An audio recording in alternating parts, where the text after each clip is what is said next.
Assalamualaikum warahmatullahi wabarakatuh. Hai teman-teman, perkenalkan nama aku Visatewa Adil, NIM 191110116, S1 Farmasi semester 2B dari Universitas Kader Bangsa Palembang.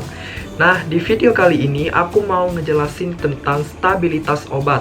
Nah, buat kalian yang belum tahu tentang stabilitas obat atau belum memahami tentang stabilitas obat, nah di video kali ini aku mau ngejelasin tentang stabilitas obat, menjelaskan tentang jenis-jenis stabilitas obat dan yang lainnya. Jadi buat kalian yang ingin tahu tentang stabilitas obat, kalian bisa stay tune dan keep on watching.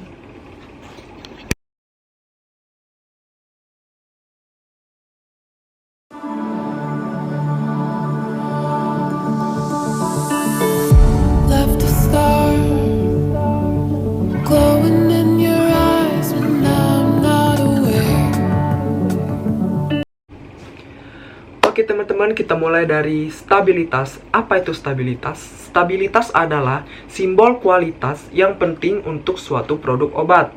Nah, sedangkan stabilitas obat, apa itu stabilitas obat? Stabilitas obat adalah kemampuan suatu produk untuk mempertahankan sifat dan karakteristiknya agar sama yang dimilikinya pada saat dibuat, atau identitas, kekuatan, kualitas, dan kemurnian dalam batasan yang ditetapkan sepanjang periode penyimpanan dan penggunaan. Nah, jadi aku udah jelasin tentang stabilitas, arti dari stabilitas dan stabilitas obat. Nah, untuk di berikutnya aku mau sebutkan jenis-jenisnya dan menjelaskan tentang yang lainnya. Oke? Baiklah, kita akan pindah ke PowerPoint aku berikut. Lanjut ke slide berikutnya, aku akan mengulangi lagi arti dari stabilitas yang aku jelasin di video sebelumnya tadi. Arti dari stabilitas adalah simbol kualitas yang penting untuk suatu produk obat. Sedangkan stabilitas obat adalah kemampuan suatu produk untuk mempertahankan sifat dan karakteristiknya agar sama yang dimilikinya pada saat dibuat. Dalam kurung, identitas, kekuatan, kualitas, dan kemurnian dalam batasan yang ditetapkan sepanjang periode penyimpanan dan penggunaan. Nah, baiklah, kita akan ke slide berikutnya. Nah, di sini ada pengertian dari expiration date dan shelf life atau waktu simpan.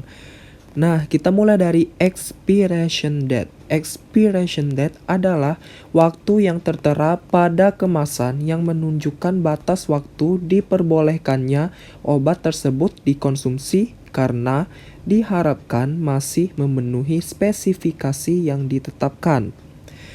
Sedangkan shelf life atau waktu simpan adalah periode penggunaan dan penyimpanan, yaitu waktu di mana suatu produk tetap memenuhi spesifikasinya jika disimpan dalam wadahnya yang sesuai dengan kondisi penjualan di pasar.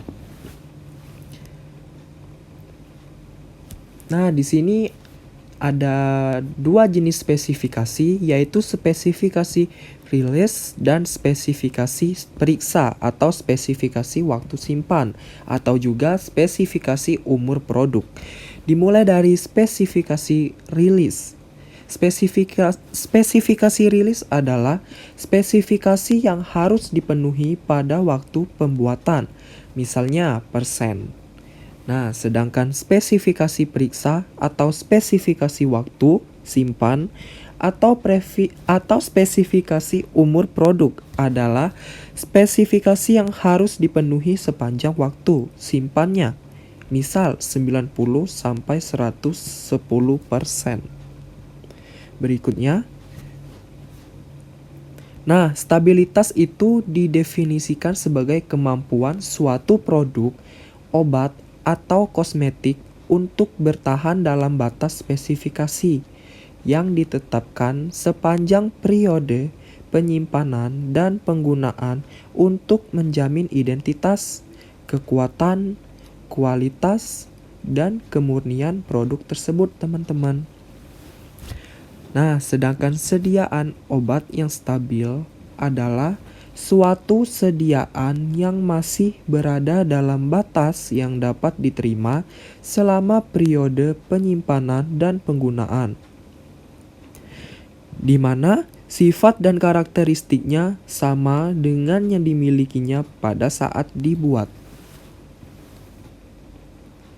Di slide berikutnya. Nah, di slide ini ada hal yang tidak diinginkan atau ketidakstabilan dari produk farmasi. Yaitu apa aja sih? Yaitu 1. Hilangnya zat aktif. 2. Naiknya konsentrasi zat aktif. Ketiga, BA berubah. Keempat, hilangnya keseragaman kandungan. Kelima, menurunnya status mikrobiologis. Keenam, hilangnya elegansi produk dan patent acceptability. Ketujuh, pembentukan hasil urai yang toksik. Kedelapan, hilangnya kekedapan kemasan. Kesembilan, menurunnya kualitas label. Dan yang terakhir yaitu modifikasi faktor hubungan fungsional. Slide berikutnya. Nah, di sini itu ada ruang lingkup dan alasan uji stabilitas apa aja? Yaitu 1. Bahan baku obat dan eksipien. 2. R dan D formulasi. Ketiga, bahan uji klinik. Keempat, obat untuk dipasarkan. Kelima, reformulasi, perubahan tempat pembuatan, mengatasi kesulitan dan keluhan pasien. Keenam, produk dalam distribusi. Ketujuh, penyimpanan produk oleh pasien. Kedelapan, stabilitas in vivo. Kesembilan, kepentingan pasien. Kesepuluh, reputasi produsen. Kesebelas, mengikuti peraturan. Dan yang terakhir adalah membuat database yang penting untuk formulasi produk lain. Slide berikutnya. Nah, jenis-jenis penguraian itu ada 4 teman-teman, yaitu kimia, fisika, biologi, dan kombinasi. Nah, ini adalah elemen penting untuk program uji stabilitas yang berkualitas tinggi dan cost efektif. Apa aja? Yaitu komitmen pada kualitas, dasar teori, scientific, pengetahuan tentang peraturan dan standar farmakope, komunikasi efektif R dan D, produksi QC atau QA, bagian keluhan dan regulasi. Selanjutnya yaitu metode analitik yang digunakan, monitoring cermat untuk anggaran stabilitas, dan yang terakhir yaitu kemampuan manajerial untuk mengkoordinasi dan mengoptimasi program. Slide berikutnya. Nah, di slide ini ada jenis stabilitas yang umum dikenal. Nah, jenis stabilitas yang umum dikenal itu ada 5 teman-teman, yaitu 1. Stabilitas kimia, 2. Stabilitas fisika, 3. Stabilitas mikrobiologi, 4. Stabilitas terapi, dan yang kelima yaitu stabilitas toksikologi. Berikutnya, nah, di sini ada laju reaksi, laju atau kecepatan suatu reaksi yaitu terjadi penambahan atau pengurangan konsentrasi C dalam selang waktu dt. Nah, dengan rumus yang aku udah kasih ini,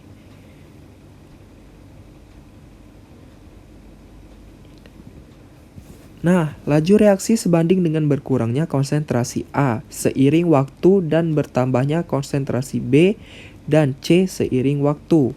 Kalian bisa melihat rumus sebagai berikut.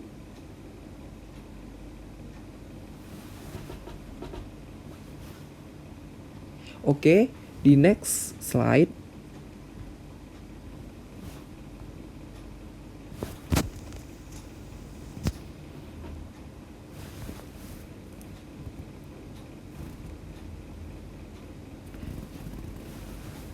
Oke, di next slide ini ada order reaksi. Order reaksi adalah jumlah atom atau molekul yang terlibat dalam reaksi yang konsentrasinya menentukan laju reaksi. Seperti contoh berikut.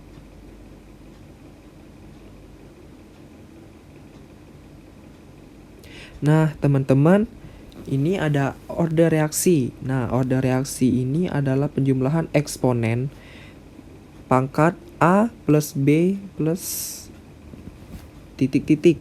Nah, order terhadap A adalah A kecil, terhadap B besar adalah B kecil, dan seterusnya.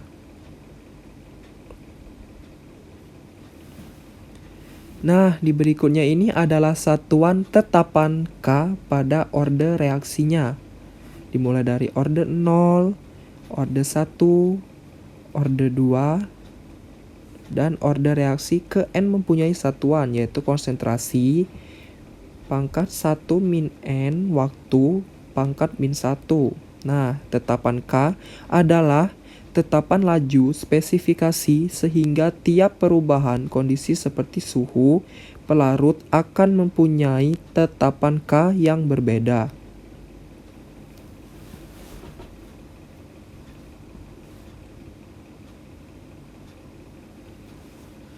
Nah, di sini ada menentukan order reaksi. Nah, menentukan order reaksi itu ditentukan oleh pertama, metode substitusi, kedua, metode grafik, dan yang ketiga yaitu metode waktu paruh. Nah, untuk penjelasannya yaitu pertama, metode substitusi. Metode substitusi itu data yang terkumpul dari hasil pengamatan jalannya suatu reaksi disubstitusikan ke dalam bentuk integral dari berbagai order reaksi.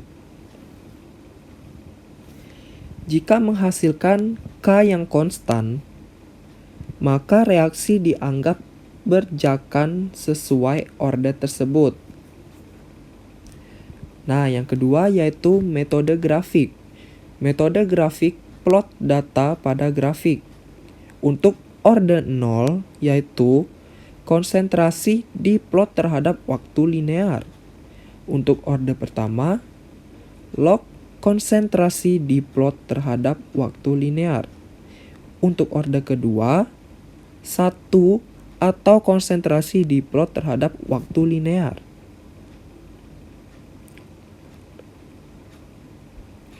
Nah, yang terakhir itu ada metode waktu paruh. Metode waktu paruh adalah hubungan antar waktu paruh dengan seluruh konsentrasi jika seluruh reaktan sama, seperti di rumus ini. Nah, N itu adalah order reaksinya, teman-teman.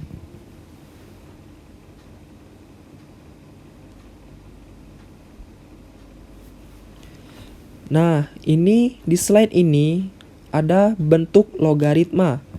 Nah, jadi bentuk logaritma itu seperti yang ada di gambar ini. Yang dimana K itu adalah konstanta laju reaksi spesifik. A itu adalah konstanta faktor frekuensi. Sedangkan EA itu adalah energi aktivasi. R itu adalah konstanta gas dalam kurung 1,987 kalori atau derajat mol. Sedangkan T itu adalah temperatur absolut atau dalam kurung K. Nah, dari penjelasan tadi dapat disimpulkan yaitu faktor-faktor yang mempengaruhi kestabilan suatu zat antara lain yaitu panas, cahaya, kelembapan, O2, pH, mikroorganisme, dan bahan-bahan tambahan yang dipergunakan dalam formula sediaan obat. Baiklah teman-teman, segitu dulu video penjelasan aku tentang stabilitas obat. Semoga video ini bermanfaat bagi kalian dan semoga kalian bisa mempelajari dari video ini. Jangan lupa like, comment, dan subscribe, dan jangan lupa share ke teman-teman kalian video ini. Saya akhiri, wassalamualaikum warahmatullahi wabarakatuh.